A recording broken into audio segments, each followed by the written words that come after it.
Hello everyone, I hope you all are doing well and I wish you all the best कि आपकी जो stock market की journey है वो अच्छी जा रही हो, आप अच्छे पैसे गाइस कमा पा रहे हो। एंड यस, वैसे आज की एक्सपायरी की बात करें तो बहुत ही ज़बरदस्त मूव दिया अपवर्ड भी, लेकिन ऑल ऑफ अ सडन एकदम डाउन साइड में शॉकिंग मूवमेंट आई। वापस मार्केट ने थोड़ा रिगेन कर लिया, लेकिन आई होप आपने कुछ पैसे बनाए होंगे। लेकिन थ्रिलर थी एक्सपायरी आज की।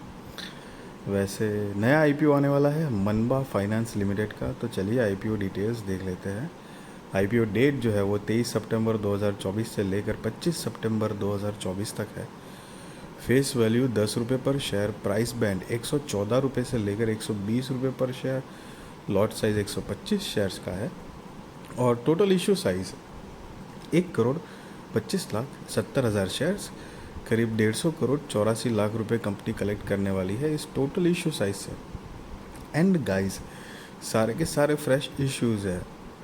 मतलब ये जो 150 करोड़ 84 लाख रुपए कंपनी कलेक्ट करेगी वो सीधे सीधे कंपनी के अंदर जाएंगी, मतलब यूज़ के लिए, ग्रोथ डेवलपमेंट एक्सपांशन कुछ करना हो, वॉट एवर बोरिंग्स चुकानी हो, वो उस हिसाब से management promoters best use decisions लेंगे। अब इसका बेसिस ऑफ अलॉटमेंट 26 सितंबर 2024, इनिशिएशन ऑफ रिफंड्स 26 सितंबर 2024, credit of shares to demat 27 सितंबर 2024, लिस्टिंग डेट 30 सितंबर 2024 है and cut off time for UPI mandate confirmation शाम को 5 बजे 25 सितंबर 2024 है। Issue type book build issue IPO, listing जो है वो बीएसई एनएसई पे गाइस होने वाली है। सो ये एक मेन बोर्ड आईपीओ है। Share holding pre issue 3,76,69,410, share holding post issue 5,02,39,410 है। सो बेसिकली आप ये जो शेयर होल्डिंग पोस्ट इशू का फिगर है उसमें से शेयर होल्डिंग प्री इशू का फिगर माइनस करोगे तो आपको फ्रेश इश्यूज़ के नंबर मिलते हैं। हालांकि यहाँ पर सारे के सारे फ्रेश इश्यूज़ ही है। And reservation, QIB shares offered not more than 50% of the offer है, retail shares offered not less than 35% of the offer net issue, sorry, NII HNI shares offered not less than 15% of the net issue है। And retail category में of course minimum एक lot के लिए तो apply करना ही है। 125 shares आएंगे, 15,000 रुपये गाइस आपको देने होंगे। मैक्सिमम 13 लॉट के लिए आप अप्लाई कर सकते हो। 1,625 शेयर्स आएंगे, 1,95,000 रुपये आपको देने होंगे। SHNI में मिनिमम 14 लॉट के लिए आप अप्लाई कर सकते हो। 1,750 शेयर्स आएंगे, 2,10,000 रुपये गाइस आपको देने होंगे। SHNI में मैक्सिमम 66 लॉट के लिए आप अप्लाई कर सकते हो। 8,250 शेयर्स आएंगे, 9,90,000 रुपये गाइस आपको देने होंगे। BHNI में मिनिमम 67 लॉट के लिए आप अप्लाई कर सकते हो। 8,375 शेयर्स आएंगे, 10,05,000 रुपये आपको देने होंगे। यहाँ पर HNI का full form high net worth individual या इंस्टीट्यूशंस आप काउंट कर सकते हो। एंड S&B जो है वो स्मॉल एंड बिग के हिसाब से अलग अलग कैटेगरी बनाई गई है।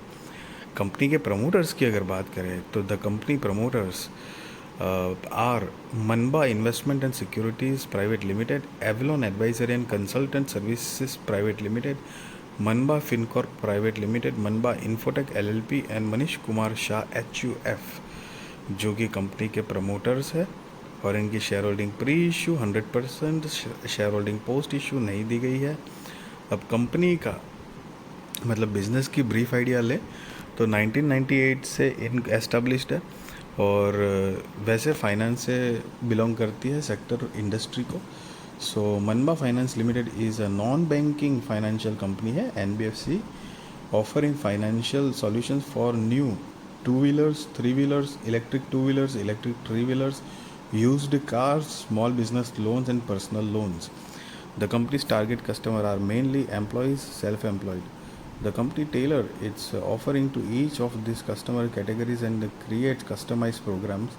The company typically finances up to 85% of the purchase price of the vehicle the customer wishes to purchase and prefers the customer to contribute the balance. The company has branches in urban, semi-urban and metropolitan cities and towns serving the surrounding rural areas. The company has established relationship with more than 1,100 dealers, including more than 190 EV dealers in Maharashtra, Gujarat, Rajasthan, Chhattisgarh, Madhya Pradesh, and Uttar Pradesh, guys. As of March 31st, 2024, the company employed a total of 1,344 people. So guys basically company का finance से related business है, NBFC company है. सो देखते हैं कि company मतलब क्या business generate कर पा रही है. तो यहाँ पे 31 मार्च 2022, 23 और 24 के फाइनेंशियल्स दिए हैं. सारे फिगर करोड़ में है. तो चलिए देखते हैं कंपनी ने 2-3 साल में क्या प्रोग्रेस किया है. असेट जो है वो 31 मार्च 2022 के अकॉर्डिंग 561 करोड़ रुपए के आसपास थी, जो कि 31 मार्च 2024 में बढ़कर 973 करोड़ रुपए के आसपास हुई है. रेवेन्यू 106 करोड़ रुपए से बढ़कर 191 करोड़ रुपए के आसपास. प्रॉफिट आफ्टर टैक्स 9 करोड़ रुपए से बढ़कर 31 करोड़ रुपए के आसपास. नेटवर्थ 151 करोड़ रुपए से बढ़कर 200 करोड़ रुपए के आसपास. रिजर्व्स एंड सरप्लस 138 करोड़ रुपए से बढ़कर 162 करोड़ रुपए के आसपास. टोटल बोरोइंग्स 394 करोड़ रुपए से बढ़कर 352 करोड़ रुपए के आसपास हुई है. एंड आप यहाँ पर नीचे देख सकते हैं अमाउंट इन करोड़ लिखा हुआ है. सो सारे फिगर करोड़ में है. वैसे कंपनी के फाइनेंशियल्स की बात करें सो गाइस सी रेवेन्यू प्रॉफिट ये सारा ठीक है, डिसेंट तरीके से बढ़ रहा है, लेकिन साथ ही साथ में कंपनी की बोरोइंग्स जो है वो भी बढ़ रही है. हालांकि फाइनेंस सेक्टर की कोई भी नॉर्मली कोई भी कंपनी हो तो उसके ऊपर ना बोरोइंग्स वाली जो चीज़ है वो होती ही है नॉर्मली. आप 90% केस में देखोगे तो फाइनेंस कंपनी को बोरो मतलब कर्जा तो होता ही है, छोटा या बड़ा. सो वो तो एक अलग बात है, बट बहुत छोटी कंपनी है, मतलब माइक्रो कैप टाइप की है. तो उस वजह से अभी देखते हैं आगे कंपनी कितना बढ़िया से परफॉर्म कर पा रही है. अब कंपनी का मार्केट कैप जो है जैसा मैंने आपको बताया 602 करोड़ रुपए के आसपास का ही है. तो बहुत छोटी कंपनी है मेन बोर्ड के हिसाब से. ROE जो है वो 21.36% है. Debt to equity 3.75, RONW 15.66, PBV 2.25, EPS जो है वो pre IPO 8.34, post IPO 6.25, PX pre IPO 14.39 and post IPO 19.19 है. एंड ये जो नोट है EPS pre IPO and post IPO कैसे कैलकुलेट किया है उसके बारे में गाइस बताया हुआ है.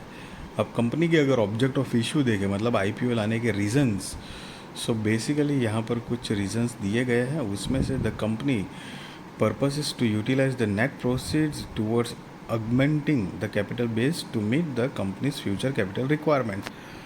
सो बेसिकली कंपनी की जो फ्यूचर रिक्वायरमेंट्स है उसी के हिसाब से कंपनी ने मतलब एक अपना जो प्रेफरेंस शेयर्स जो है वो यहाँ पर बाहर निकाले हुए हैं, मतलब शेयर.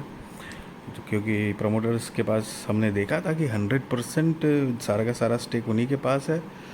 सो थोड़ा सा मतलब डाइल्यूट ऑफ कोर्स IPO लाएंगे तो करना ही पड़ता है. And that's it guys. Company बहुत छोटी है, वैसे प्रोफाइल देखें तो ठीक ठाक है, इतनी बुरी नहीं है. मार्केट जो है वो अप ट्रेंड में है. एंड मैं आपको कई बार बता चुका हूँ अप ट्रेंड में क्या ग्रे मार्केट प्रीमियम बढ़ने के चांस होते हैं. एंड मतलब विन विन सिचुएशन हो सकती है, बट लेट्स सी क्या करें, क्योंकि मार्केट जो है ना वो थोड़ा सा डामाडोल भी है. आज भी आपने देखा होगा काफ़ी अच्छी स्पीड से ऊपर की तरफ ही जा रहा था. ऑल ऑफ अ सडन इतना शार्प फॉल आया. तो दैट इज़ द थिंग कि अब प्रॉफिट बुकिंग था कि क्या था, लेट्स सी.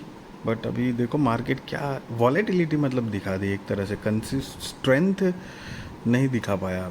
हालांकि मार्केट अपसाइड में ही क्लोजिंग हुई है, बट फिर भी वो स्ट्रेंथ जो थी वो बरकरार रहनी चाहिए थी. छोटा मोटा करेक्शन होता ठीक है, लेकिन all of a sudden fall आया. So these are the things happening. ये होती रहती है चीज़ें, वो ट्रेडिंग के पर्पज़ के लिए अलग है. बट वो फ़र्क कहाँ पे पड़ता है कि अगर ऐसे माहौल में मार्केट एक थोड़ा ज़्यादा करेक्ट हो जाता है और उसी वक्त पे IPOs आ रहा है, और मान लो कि एक XYZ बात कर रहा हूँ एग्जांपल, कि आपने उसी IPO में अप्लाई किया हुआ है और मार्केट डाउन गिर रहा है, तो ग्रे मार्केट प्रीमियम कम मिलने के चांस होते हैं, लिस्टिंग अच्छी नहीं मिलती है. तो वो सारी चीज़ें हैं. हालांकि आप मतलब अगर फिक्स कर देंगे कि भाई लिस्टिंग गेन चाहिए कि वाकई में इन्वेस्टमेंट के लिए हम IPO अप्लाई कर रहे हैं, तो काफ़ी अच्छी क्लैरिटी के साथ कर सकते हैं. क्योंकि लिस्टिंग गेन है तो फिक्स कर लो कि भाई व्हाटएवर XYZ आपके हिसाब से कि आपको इतना प्रॉफिट चाहिए, अगर मिलता है तो बुक करके निकल जाना है, और लॉस है तो भी उसी हिसाब से. लिस्टिंग गेन नहीं मिला है तो लॉस बुक कर लेंगे. सो थोड़ा सा सिंपल रहता है। नहीं तो हाना हाना में कई बार ऐसा होता है ना कि सोचा तो होता है कि अप साइड जाएगा, लेकिन डाउन साइड मतलब लिस्टिंग गेन अगर नहीं मिलता है तो होप के चक्कर में हम रुके रहते हैं कि अब बढ़ेगा करके। So these are some things guys. And yes, मैं कोई बाय और सेल रिकमेंडेशन नहीं दे रहा हूँ और ना ही ये बता रहा हूँ कि आप आईपीओ में अप्लाई करो या ना करो। That is depend on your risk research, financial adviser को पूछ कर करना। Just be responsible trader guys, be responsible investor, value your money. And I wish you all the best. आपकी स्टॉक मार्केट की जर्नी अच्छी जाए, आप अच्छे पैसे कमा पाओ guys. And thank you so much for watching my YouTube channel videos.